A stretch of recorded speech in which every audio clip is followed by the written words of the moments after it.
দুজনেই নিয়েছি একটা একটা করে। তো কেমন টেস্ট। আজকের কাঁচা লঙ্কা রসগোল্লা খাওয়া হবে। আজকে পাটুলিতে কাঁচা লঙ্কার রসগোল্লা খাওয়া হবে।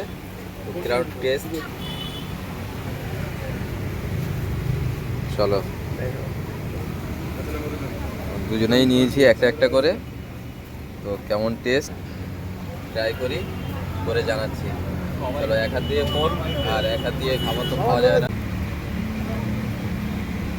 A few moments later. তো কাঁচা লঙ্কার রসগোল্লা ট্রাই করলাম, সত্যি ঝাল ঝাল ছিল। আর তোমরা যদি পাটুলিতে আসো, দোকানটা দেখিয়ে দিই। তো তোমরা যদি আসো, ট্রাই করতে পারো কাঁচা লঙ্কার রসগোল্লা। তো চলো।